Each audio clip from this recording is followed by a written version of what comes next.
जय श्री राधे, जय श्री कृष्णा, नमस्कार। हमारी प्रकृति चैनल के सभी दर्शकों का बहुत बहुत स्वागत, बहुत बहुत सत्कार। आप सभी इसी तरह हमारी प्रकृति चैनल में जुड़ते रहिए और प्रकृति के लिए कार्य करते रहिए।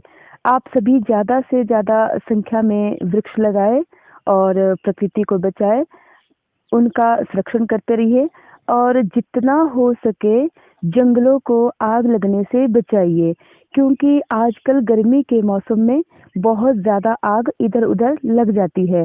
तो आप सभी विशेष ध्यान रखें कि जंगलों में आग ना लगे। अगर कहीं ऐसी आपको आपदा लगती है कि आग लगी है तो तुरंत उसे बुझाने का प्रयास करें और जंगलों को आग लगने से बचाएं। प्रकृति के लिए हम सबका योगदान बहुत ज़रूरी है।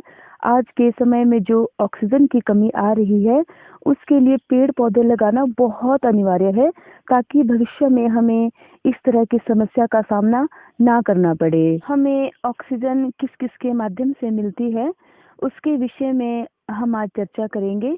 हमें जो सबसे ज़्यादा ऑक्सीजन देने वाले पेड़ पौधे और वृक्ष होते हैं, वो है तुलसी, पीपल, नीम और बड़ का वृक्ष। ये वृक्ष ऐसे वृक्ष है जिनसे हमें बहुत ज़्यादा ऑक्सीजन मिलती है, इसलिए इन सभी वृक्षों को लगाना बहुत ही अनिवार्य है और आप सभी इन वृक्षों को अपने आसपास जरूर लगाएं। इसके अलावा जो हमारी देसी गाय माता होती है, वह भी हमें भरपूर मात्रा में ऑक्सीजन देती है। जिन भी लोगों को ऑक्सीजन की दिक्कत रहती है या सांस लेने में दिक्कत रहती है, थोड़ा सा चलने पर भी सांस फूल जाती है, वो लोग जितना ज़्यादा हो सके देसी गाय माता के संपर्क में रहे। और विशेष तौर पर जब सुबह उठते हैं, जब हम घूमने जाते हैं, उससे पहले आपको क्या करना है, जहाँ पर भी देसी गौ माता अंदर खूंटे में बांध रखी है, तो दरवाज़ा खोलते ही अंदर 10 मिनट तक आप उस गौशाला में रहिए। उससे क्या होगा कि धीरे धीरे आपको जो सांस की समस्या है या चलते हुए जो सांस लेने में दिक्कत होती है, उसमें आपको आराम होना शुरू हो जाएगा और धीरे धीरे यह ठीक भी हो जाएगा। दूसरा क्या है कि जो देसी गाय माता के गोबर का हम उपला बनाते हैं, उसको जलाने से भी हमें ऑक्सीजन पर्याप्त मात्रा में मिलती है।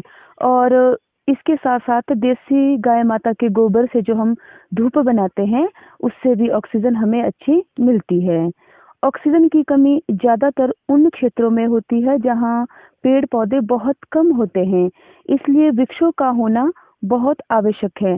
आपके आसपास जहाँ भी खाली जगह है, वहाँ पर आप वृक्ष जरूर लगाएं। अगर आपके पास जगह नहीं है, आप किसी एक ही कमरे में रहते हो या शहर में रहते हो या अपने फ्लैट में रहते हो, वहाँ पे वृक्ष लगाने के लिए आपके पास पर्याप्त जगह नहीं है, तो आप क्या करें कि गमले ले लीजिए और गमलों में मिट्टी डाल दीजिए और उन गमलों में आप ऐसे वृक्ष लगाइए, ऐसे पौधे लगाइए जो आसानी से गमलों में लग जाते हैं।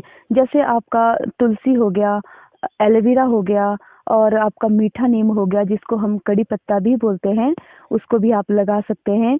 इसके साथ साथ आप अपने गमलों में धनिया लगाइए, हरी मिर्च लगाइए, पालक लगा लीजिए, मेथी लगा लीजिए, गुलाब लगा लीजिए। ये सब पौधे ऐसे होते हैं जो गमलों में भी रह जाते हैं और गमलों में भी अच्छे चल पड़ते हैं। तो इन पौधों को लगाने से एक तो क्या होगा कि आपका जो आसपास वायु प्रदूषण है, वो इन फूलों की सुगंध से भी अच्छा रहेगा। जब इन पौधों में फूल आएंगे तो उनकी सुगंध से वायु प्रदूषण नहीं होता है। दूसरा क्या है कि यह हमें बहुत सारी सकारात्मक ऊर्जा भी देते हैं। कोरोना जैसी महामारी में जो हमें ऑक्सीजन की कमी आ रही है, उसके लिए कुछ बातों का विशेष ध्यान रखना चाहिए। हमें अपने शरीर को और फेफड़ों को इतना मजबूत बनाना है कि कोरोना वायरस हमें आकर भी नुकसान ना करे। कोरोना से लड़ने के लिए हमारी पूरी बॉडी का तैयार होना बहुत ज़रूरी है। अकेला फेफड़ा ही कोरोना से नहीं लड़ सकता है, उसके लिए हमारी पूरी बॉडी के जो ऑर्गन्स होते हैं, यंत्र होते हैं, उनका सभी का मजबूत होना बहुत ज़रूरी है। क्योंकि फेफड़े काम करते हैं तो फेफड़ों को जो ताकत मिलती है वो हार्ट से मिलती है, किडनियों से मिलती है और हमारी धमनियों से मिलती है। फेफड़ा अकेला लड़ने के लिए पावरफुल नहीं होता, इसलिए हमारे शरीर के सभी ऑर्गन्स का मजबूत होना जरूरी है। हमारे जो फेफड़े हैं वो ऑक्सीजन तैयार करते हैं, बॉडी को ऑक्सीजन की पूर्ति फेफड़े करवाते हैं। और जो ऑक्सीजन, जो हमारी प्राण वायु है, जब वह हम ग्रहण करते हैं नासिका के द्वारा, तो नासिका के द्वारा वह हमारे फेफड़ों तक जाती है। जब वह ऑक्सीजन हमारे फेफड़ों तक जाती है तो फेफड़े क्या करते हैं कि पूरी बॉडी को पंपिंग करते हैं, और अंदर पूरी बॉडी को पंपिंग करने के बाद ऑक्सीजन हमारी पूरी बॉडी को देते हैं, और पंपिंग करने के बाद उस ऑक्सीजन को कार्बन डाइऑक्साइड बना के बाहर छोड़ते हैं। हमारे जो फेफड़े हैं, सबसे पहली बात तो यह है कि हमारे फेफड़े कभी सूखने नहीं चाहिए, उनमें थोड़ी सी नमी रहनी चाहिए, बहुत ज़्यादा नमी भी नहीं होनी चाहिए।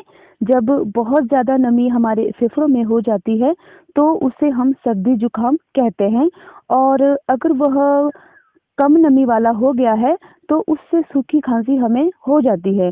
कोरोना आने से हमारे फेफड़ों में यही समस्या उत्पन्न होती है कि कोरोना की वजह से अगर फेफड़े सूख जाए तो हमें सूखी खांसी होनी शुरू हो जाती है, और अगर ज़्यादा नमी हो जाए तो हमें जुकाम हो जाता है, और कई बार हमें जुकाम के ऊपर निमोनिया भी लग जाता है। इन दो ही प्रकार से हमारे फेफड़ों पर अटैक होता है।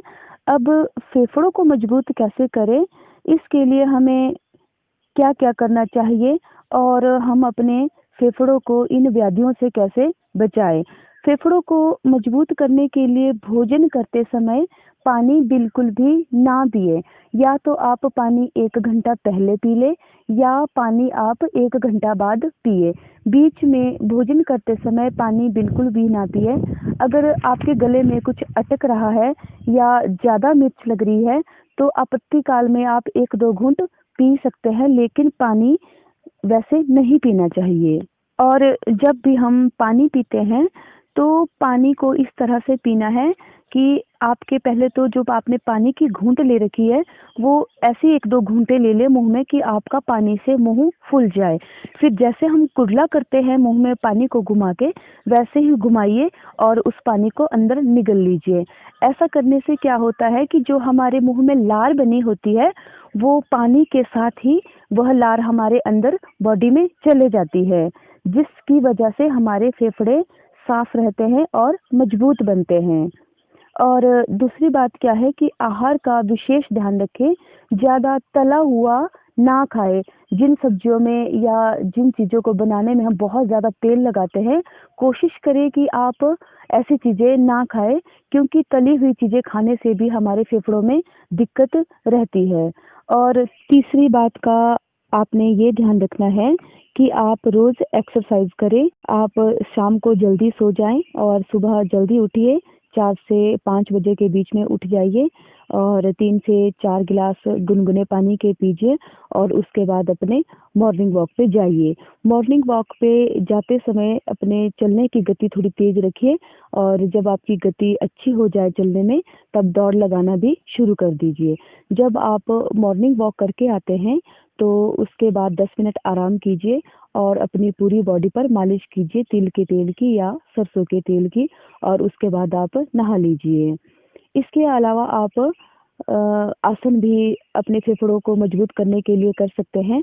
जो हमारे फेफड़ों को मजबूत करता है और जिसकी वजह से हमारा फेफड़ा हमेशा अच्छा रहता है, वह आसन है वस्त्रिका आसन।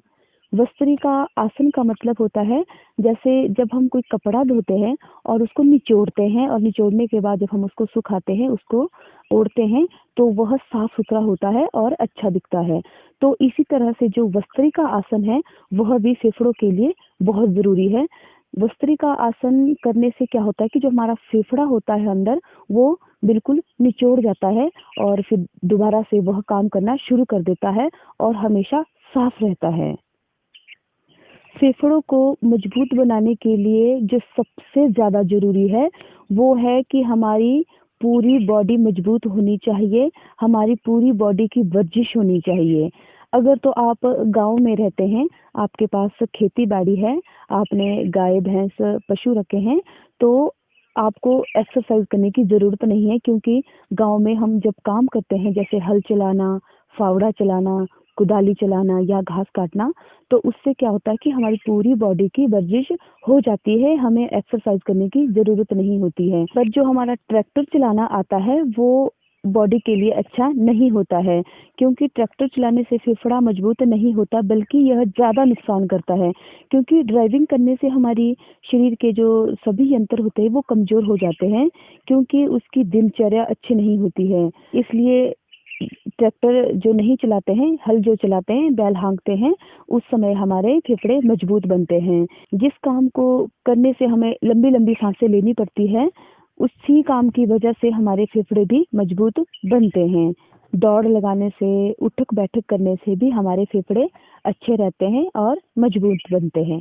तो इसलिए आप सभी रोज एक्सरसाइज करें। अगर आपके पास काम है, खेती बाड़ी है, तो आप वहाँ अपना काम करें और अपने शरीर की वर्जिश करें। अगर आपके पास खेती बाड़ी नहीं है तो आप एक्सरसाइज रोज करें और अपने पूरी बॉडी का ध्यान रखें और वर्जिश के द्वारा अपनी पूरी बॉडी को मजबूत बनाएं। आशा करते हैं आपको यह जानकारी अच्छी लगी होगी। एक नई जानकारी के साथ फिर मिलेंगे। तब तक के लिए जय हिंद, जय भारत।